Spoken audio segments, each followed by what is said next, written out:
मौलाना साहब जो YouTube channel ज़रूर subscribe. सब खां पहिरियां हिकिड़ो उसूल सम्झो, सदका फ़ितर सभिनी बंदनि जे मथां लाज़िम न हूंदो आहे।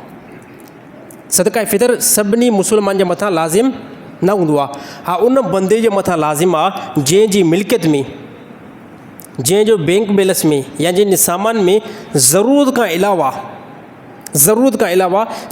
52 तोला चांदी जेतिरी रक़म पई आहे या ओतिरो सामान एक्स्ट्रा पियो आहे, इस्तेमाल खां ॿाहिरि आहे, एतिरी जेकॾहिं रक़म पई आहे त उहो बंदो सदका फ़ितर कढंदो। त 52 तोला चांदी जी रक़म छा थी बीहे हिन ज़माने में?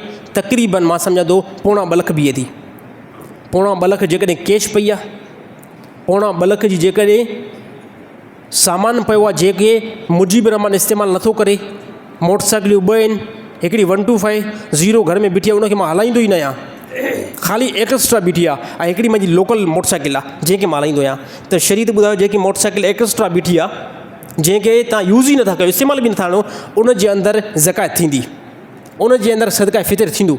पोइ इन ते शुमार कयो घर जे अंदरि जेको बि सामान ज़रूरत खां अलावा पियल आहे, ऐं फ़ी फ़र्द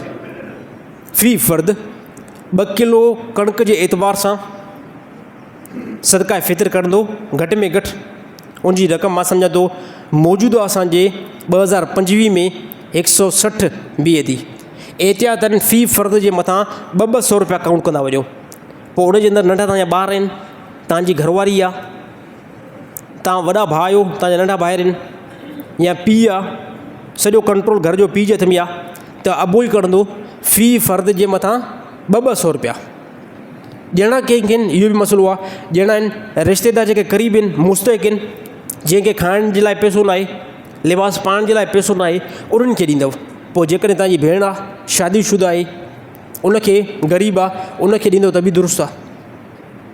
तव्हांजी मासी आहे, तव्हांजी पुफी आहे, या इन खां अलावा बाक़ी जेके बि रिश्तेदार आहिनि, आसानी सां सम्झी सघो था। ॼणो कहिड़े टाइम इहो बि हिकिड़ो मसइलो आहे, ईद खां पहिरियां हिन टाइम ॾियणु बहितर आहे, हिन टाइम सदका फ़ितर ॾियणु इंतिहाई बहितर आहे। हिन टाइम ॾेई करे बंदो जान छॾाए, न त पोइ बि ईद नमाज़ खां पहिरियां ॾियणु हिनखे खपे। अल्लाह ताला अमल करण जी तौफ़ीक़ अता फ़रमाए।